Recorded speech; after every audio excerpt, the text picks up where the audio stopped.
Hola, ¿cómo están nuevamente? Vamos con la segunda charla del día de hoy, ¿listo? Muy bien, discúlpeme, pero me dijeron que me fuera juicioso y estoy siendo juicioso, quiero lograrlo, ¿listo? Muy bien, entonces vamos con la segunda charla. De los mocos nasales nos vamos a la piel, ¿listo? Muy bien, como decía, nos vamos de los mocos a la piel. ¿Qué tenemos en la piel?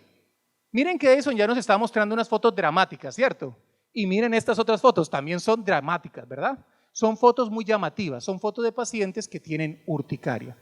La urticaria es una enfermedad que, imagínense la picadura de una avispa, pero ahora multiplíquenlo por 50 y varias veces a la semana. Esa es la urticaria. Nuevamente vamos a enfocarnos ahora, diagnóstico, farmacoterapia, pero miren que hizo un cambio. Ahora vamos a hablar de si esta enfermedad la podemos curar o tal vez no. Empecemos con el diagnóstico. Esta es la urticaria. Si ustedes ven esto, piensen en urticaria. Eso de angioedema hereditario, no piensen en eso. ¡Qué bobada! Eso no, ¿para qué van a pensar eso? Piensen en urticaria. No, estoy mamando gallo. Lo que sucede es que, como dijimos ahorita, Edison fue muy claro. El angioedema hereditario es una enfermedad muy importante, muy limitante, pero su frecuencia epidemiológica es relativamente baja.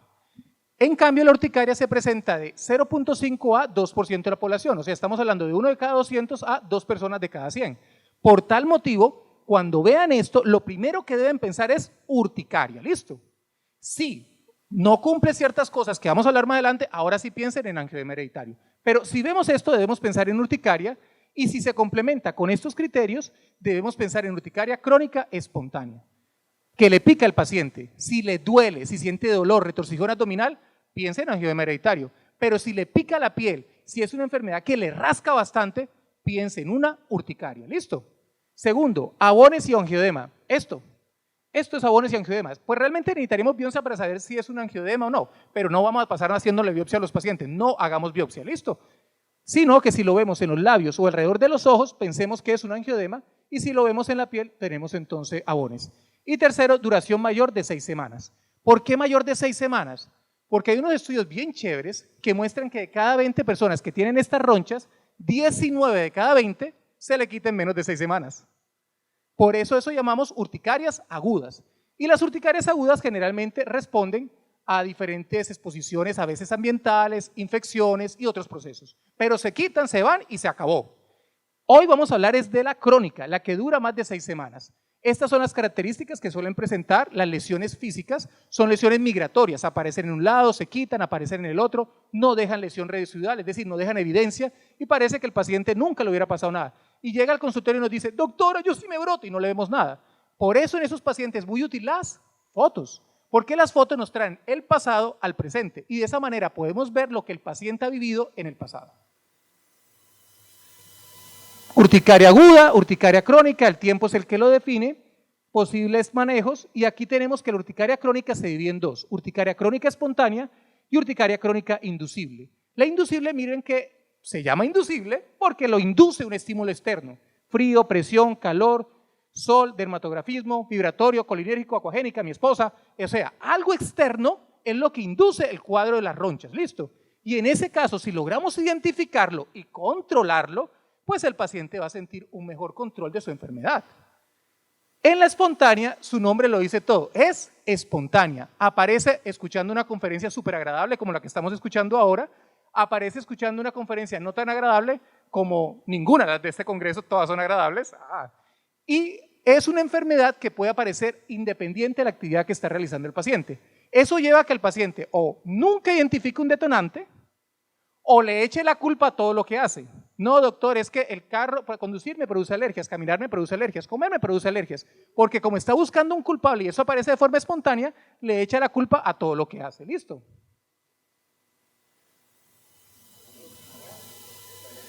Esta es la urticaria inducible. Como les dije, es inducible. La dermatográfica, ustedes pueden pasar un objeto romo y miren cómo se forman las líneas. No se ve muy bien, pero aquí dice gracias y esta es mi firma. Literalmente al paciente le hice dibujitos y todo hasta que el hermano se enojó, pero bueno. La cuestión es que miren lo que es una urticaria dermatográfica. El roce de la piel con un objeto romo le produce lesiones. Pican además. Esta es una acuagénica. Le pusimos un hielo al paciente en los brazos y miren cómo se forman las ronchas. Esta es la depresión, le ponemos un objeto simplemente por el hecho de sostenerlo y miren cómo se forman las ronchas. Esta es una paciente que iba para la consulta. pero estaba llegando tarde, entonces se puso a correr. Aumenta la liberación de acetilcolina y miren cómo se brotó el cuello. Y este de acá es una paciente que literalmente tenía una urticaria aquagénica. Le pusimos gotas de agua, gotas, y miren cómo quedan marcadas en su piel. O sea, es una enfermedad que también está el paciente jodido, listo. Ah, muy bien. Esta es una enfermedad que es relativamente fácil de identificar, pero no tan fácil como quisiéramos. Es fácil, pero no tan fácil. Y ya hablaremos de eso un poco más adelante. Vamos ahora entonces con los endofenotipos. Con los endofenotipos en esta enfermedad, nuevamente, conocer la parte molecular, conocer todo eso que está ocurriendo a nivel molecular en el paciente, nos permite perfilarlo de manera diferente. En estudios que hemos realizado, nuevamente, Medellín y Bogotá, y los invito a que, voy a poner al final de estas charlas mi correo, tómenle fotos, y si quieren hacer estudios acá, los hacemos. O sea, hay que hacer estudios a nivel nacional y quiero que sean, ojalá acá en Cartagena. Vamos a ver qué pasa cuando endofenotificamos el paciente. Nuevamente tenemos aquí dos formas de inflamación, pero aquí hay una diferencia. Miren que llamamos autoinmunidad tipo 1 y autoinmunidad tipo 2B. Estos son procesos inflamatorios, son inflamatorios. Sin embargo, en este caso, generalmente en la urticaria hay una respuesta hacia lo propio. O sea, cuando buscamos culpables por fuera, puede que estén, pero la mayoría de las veces no están. Es una enfermedad donde se monta una respuesta IgE o IgG o IgM, algunos hablan de alteraciones del factor de la coagulación y demás, pero que es contra proteínas propias. En otras palabras, son enfermedades autoinmunes. La autoinmunidad tipo 1 la llamamos también autoalergia, porque es la IgE contra proteínas propias. Y la autoinmunidad tipo 2B, que es también la segunda que mejor se conoce, se va dirigida a la IgM y la IgG generalmente contra la inmunoglobulina E. Ay, ¿cómo así? ¿No es la IgE la mala de la película, la que le da trabajos a los alergólogos? Sí, pero en este caso no es solo efectora en la autoinmunidad tipo 2B, sino en este caso es blanco de la IgG y la IgM. Pero lo que quiero que hablemos aquí es de esto. Autoinmunidad tipo 1, más frecuencia de asma, más frecuencia de atopia, más frecuencia de reacciones por AINES, y autoinmunidad tipo 2B, más frecuencia de urticaria inducible. O sea, tienes urticaria espontánea y además tienes una urticaria inducible. Y dependiendo el patrón molecular, miren que podemos saber qué le va a pasar a nuestro paciente el día de mañana. En ese orden de ideas, nuevamente, conocer los aspectos moleculares nos cambia el manejo clínico, nos permite tener un mejor enfoque. Ahora bien, ¿qué nos dicen las guías? Nos dicen las guías con respecto a las pruebas a solicitar que solicitemos estas: reactantes de fase aguda, un hemograma, IgE total y la IgG contra la tiroperoxidasa, que usualmente la pedimos pensando en el hipotiroidismo, pero en este caso, el motivo de solicitar estos exámenes es por lo anotado ahí arriba. Los reactantes de fase aguda más a menudo están elevados y los niveles de eosinófilo y basófilo más frecuentemente reducidos en la urticaria crónica espontánea tipo 2B. La IgE total suele estar disminuida y la IgE contra la TPO elevada en la urticaria crónica espontánea tipo 2B. En otras palabras, nos recomiendan solicitar estos exámenes es pensando en que endofenotipifiquemos al paciente. Hasta ahí todo bonito, todo chévere. Sin embargo, con todo respeto a los que escribieron la guía y que son gente muy querida, muy amable, ¿qué es eso de que más? Si está más aumentado, más elevado. No, señor, uno cuando habla de prueba diagnóstica pone punto de corte. Imagínense, por ejemplo, decir, tiene más anemia. No, nosotros tenemos que decir, está por debajo de 12 la hemoglobina, ¿cierto? Y lamentablemente al día de hoy no tenemos puntos de corte que nos permitan endofenotificar al paciente de acuerdo a estos criterios. En ese sentido, esta guía se queda mocha. Sin embargo, en diciembre tenemos la nueva reunión de urticaria, estoy invitado a participar para la nueva guía y lo que voy a decir es, eso está mal y espero que me paren bola. Si no, pues seguirá siendo así, pero hay un problema con estas guías y es la solicitud de marcadores que realmente no nos van a cambiar nada porque no está definido qué es alto, qué es bajo. Lo que sí sabemos es que hay algunos estudios y en la Universidad de Antioquia venimos desarrollando un kit como este. Si sabemos que la formación de IgE define lo que es la inflamación, la autoinmunidad tipo 1, si podemos detectar de forma práctica esos anticuerpos contra lo propio, podemos endofenotificar al paciente. Y estamos trabajando en este kit. En este kit, a través de una proteína que es la tiroperoxidasa, una muestra de sangre del paciente, aspiramos como una prueba de embarazo saber si el paciente tiene inflamación tipo 1 o no. Lo estamos desarrollando, al igual que Luis Caraballo dijo hace un rato, si me vuelven a invitar en unos años, aspiro que ya lo tengamos y poder regalarle kit a todos los que están aquí o vendérselos baratos. ¿Listo? Nuevamente, entonces, estas son las pruebas que nos solicitan, pero esta es una prueba que no está en las guías que sí puede ser útil. Diferentes ensayos clínicos han mostrado que los pacientes que tienen urticaria crónica espontánea independiente de la edad, tienen 3 veces más riesgo de hipotiroidismo. Y si lo sectorizamos por edad, por cada 10 años aumenta un OR una vez más de riesgo. O sea, si tienes 50 años, tienes 5 veces más riesgo de tener hipotiroidismo si tienes urticaria crónica espontánea. ¿Listo? En ese orden de ideas, evaluar la función tiroidea en estos pacientes y ver si se va a presentar la comorbilidad es importante porque esta comorbilidad también hay que tratarla, al igual que otras enfermedades autoinmunes que se acompañan.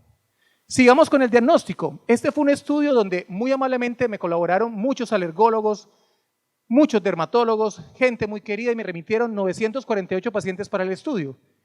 Resulta, pasa y acontece que todos esos pacientes del estudio le hicimos un seguimiento para evaluar si realmente tenían urticaria crónica espontánea y por otros aspectos.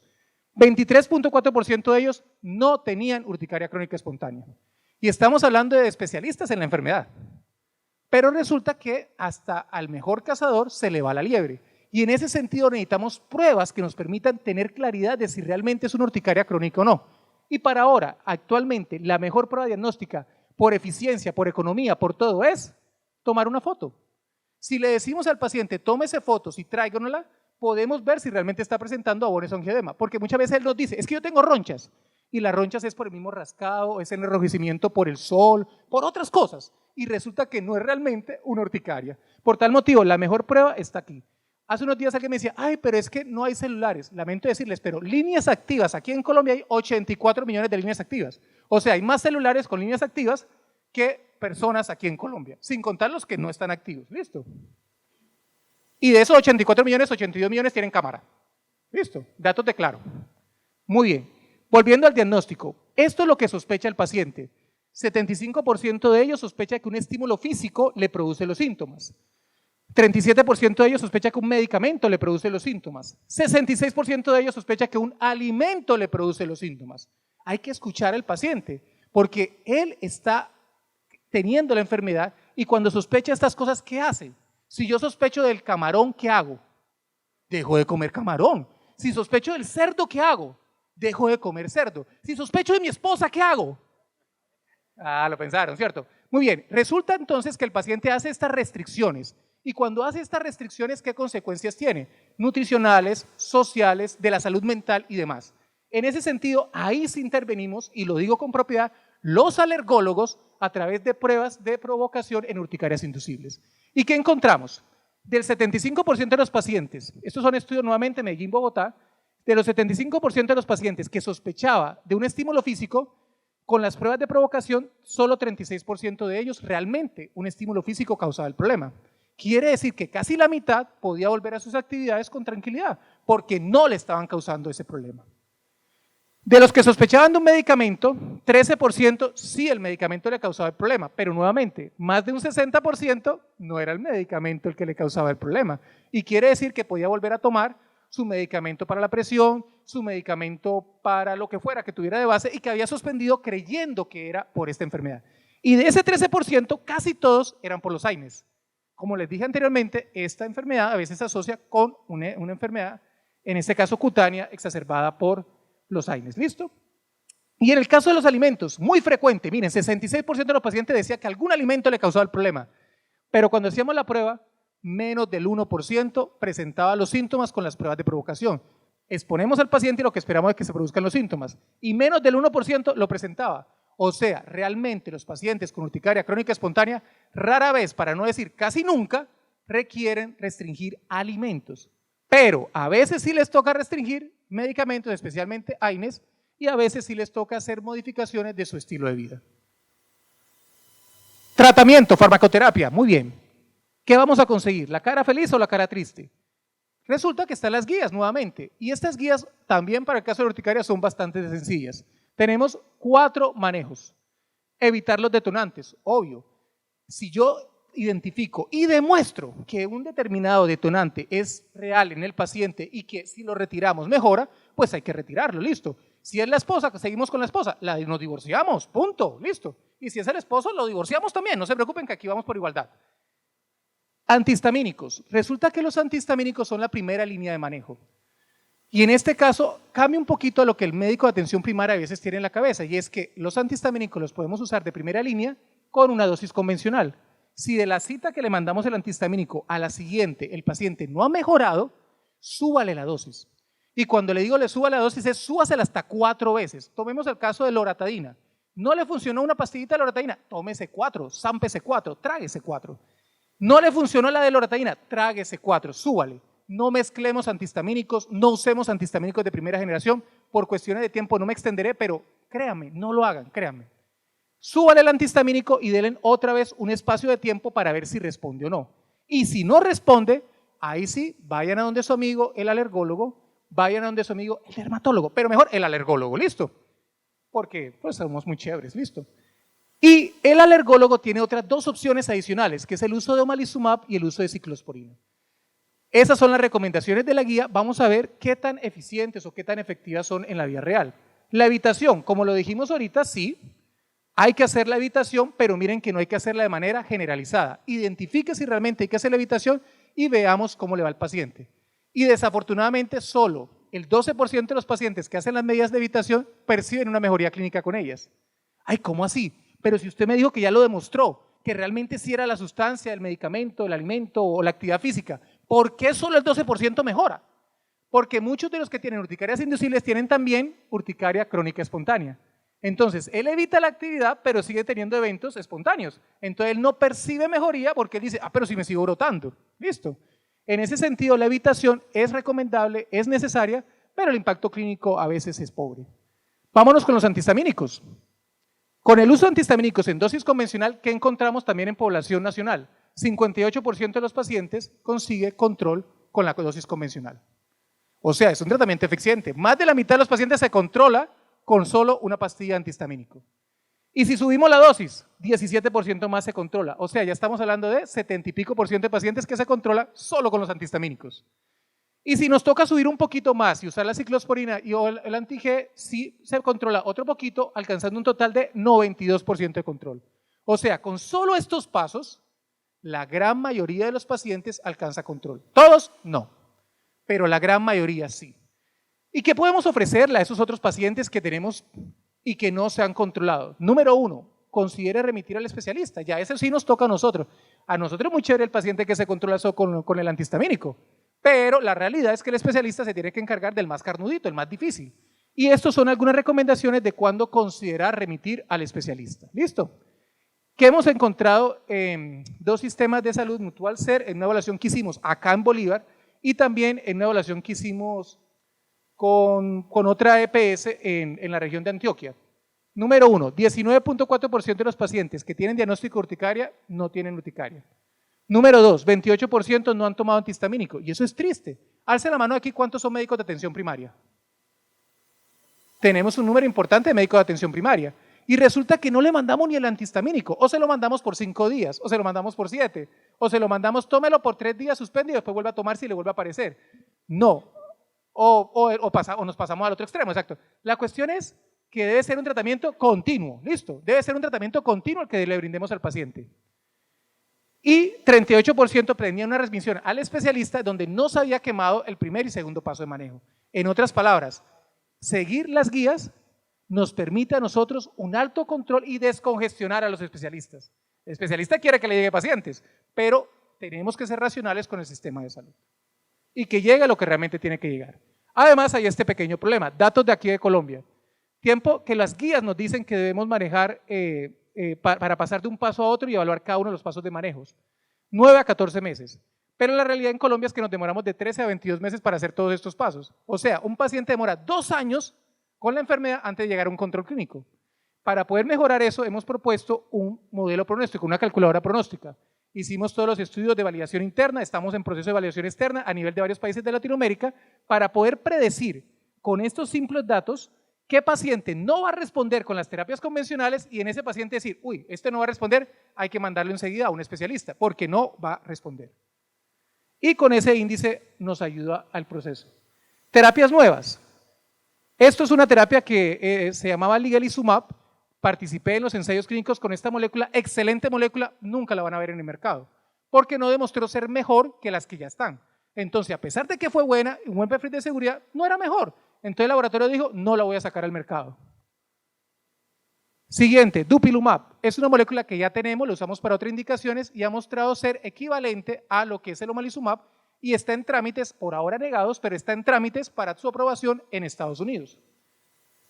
Y tercero, tenemos remibrutinib. Esa molécula es oral, no es una inyección, no es nada de esa cosa, es una molécula oral y que ha mostrado ser muy efectiva y además por la vía de administración oral muy cómoda. Así que esa también es una que tendremos muy próximamente. Se estima que más o menos en año y medio en algunos países como Brasil, México y Argentina y en 2 años para otros países de Latinoamérica. Y finalmente, si hay cura o no. Y hago ese comentario por un motivo muy sencillo. En esta enfermedad es una enfermedad crónica, puede durar muchos años.